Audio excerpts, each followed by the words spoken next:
All right, boys, let's talk about something a little serious that I do believe has probably affected all of us. All that and more coming up here on The Morning Jolt.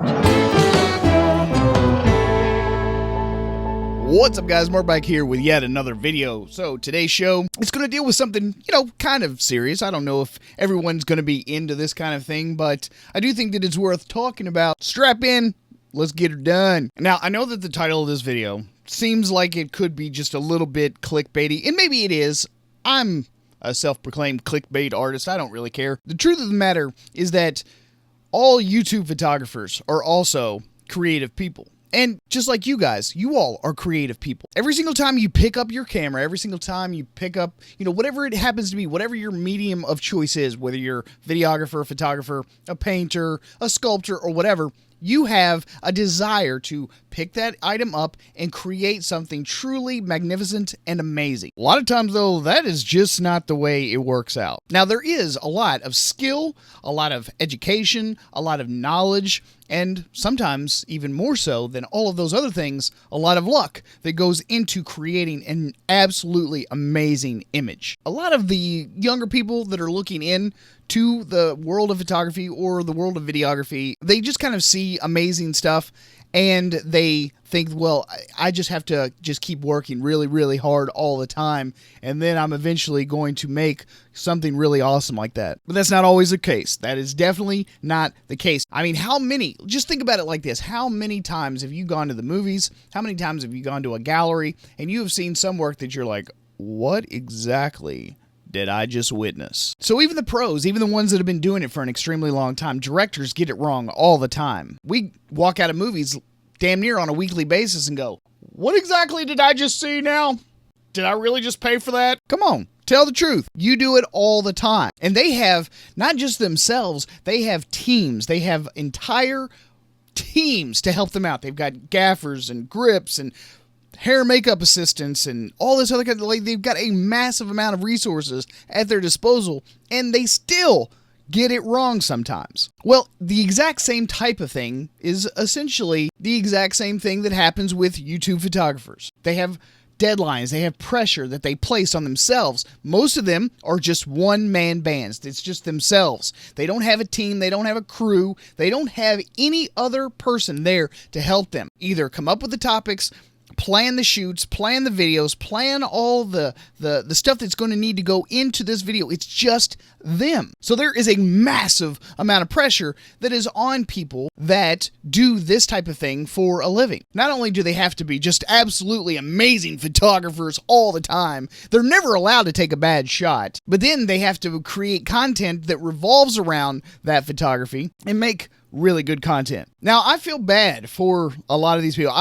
As I have said many times before, I try not to criticize anyone's work. I wasn't there, I wasn't involved. It is absolutely painstaking to try and get some of this creative stuff done, especially by yourself. The truth is that I would say probably 90% of every single YouTube photographer that you ever see, they are a massively tortured soul. Now you might be, Mark, what exactly does that mean? Please explain that to me. Okay, most artists, in my opinion, are tortured souls. Some of the best art comes from the wackos, the nut jobs, the depressed, the saddened, the sorrow. Art seems to be the best outlet for people that have those types of issues. When you're happy, when everything is just awesome, that's when you do work. You do weddings or you do events and you do stuff like that. When you're tortured, when you're having a rough time, when you're having a rough patch in your life, that, my friends, is when some of your best, most amazing work comes into the forefront and you actually create something that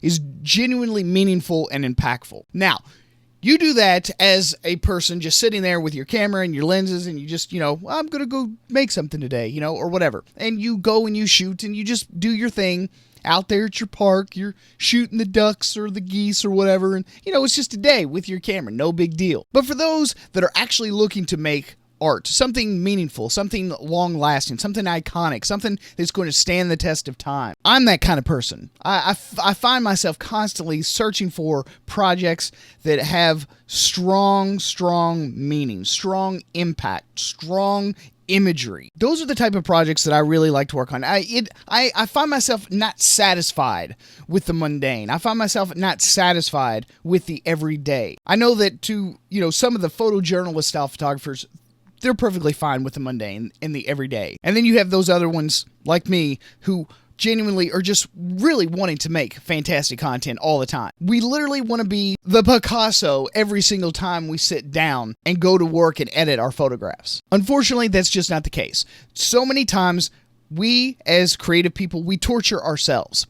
We put so much pressure on ourselves to make content, to perform, to put stuff out there into the world no matter what. And when it doesn't meet our perceived notion of what amazing or perfection genuinely is, then we beat the shit out of ourselves.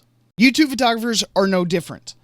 Most of them basically dive themselves, they submerge themselves in a massive amount of work all the time because they are depressed. They are completely and totally consumed by thoughts of failure, thoughts of guilt, thoughts of despair. They submerge themselves in work because they've lost a loved one. They've potentially lost their girlfriend. They have a low feeling of self-worth. All feelings that are completely valid. All feelings that are completely natural. I'm not trying to take away from anyone's grieving process. But what I am trying to do is say that the people that you watch, a lot of times, this whole face, this whole demeanor, this whole thing that we are when the cameras are on, 100% bullshit. It's not who we really are. We do have real feelings, real personalities, real heartfelt emotions at times, and those are who we really are. We have to do certain things for you all because we want to be that dancing monkey. Most of the photographers that I know, either personally or through YouTube, they've gone through a lot of stuff. They've lost. They have struggled. They are dying a little bit on the inside creatively because of YouTube. The pressure to constantly put out more and more and more content does in fact put a lot of pressure on a person. You can see it in their eyes. You can tell when they're not enjoying what they're doing. They're looking back at that blank camera lens. And to a lot of them, that's the only friend they've got. It's you. It's always you guys. It's never like a team. It's never like a group of people. It's never any situation that you can maybe fall back on. To a large extent, I don't know if you all realize just how important to some of these photographers, to any creative person really, you should give encouragement to your favorite creators. You should help support one another. You all should help encourage one another. Because I'll be honest, there are a lot of days where I don't want to do this show. I don't want to have to drag out all this equipment. I don't want to have to set up. I don't want to have to find a topic to talk about just for the sake of putting out content.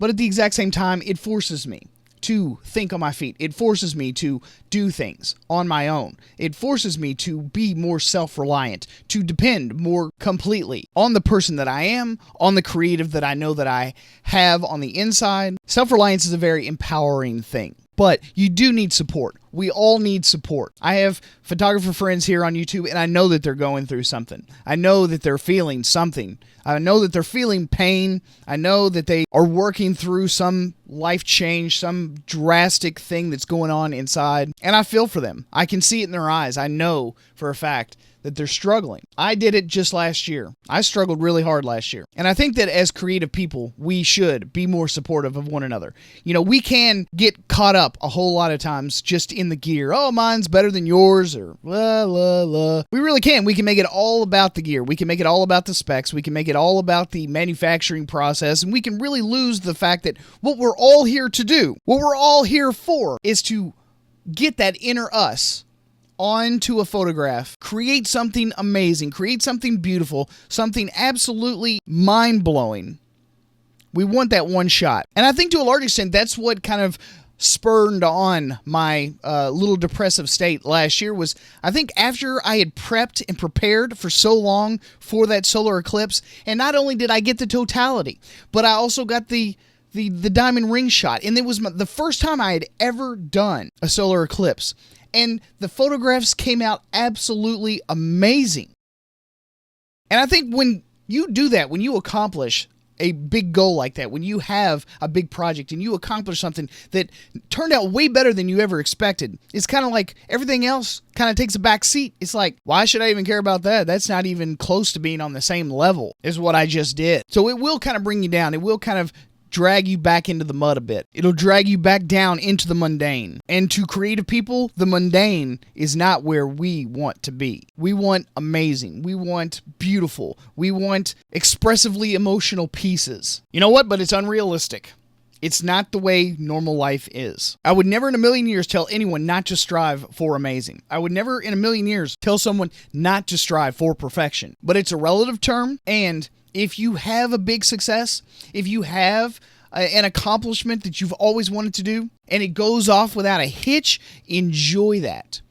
Take some time out. Look at your work. Share your work. Half of the process of being a creative person is not just making it, but once you make it, once you create it, sometimes those creative juices aren't going to be flowing every single day. Take some time off to take the work that you've made and then give it to the world. Share it with people. Start some conversations about what you did, how your creative process went. Sometimes it's not good to always be trying to force yourself, to put so much pressure on yourself to achieve the pinnacle of your respective crafts. All in all, we're still human, no matter what we choose to do. So be good to yourself. Don't always put so much pressure on yourself. You've done good.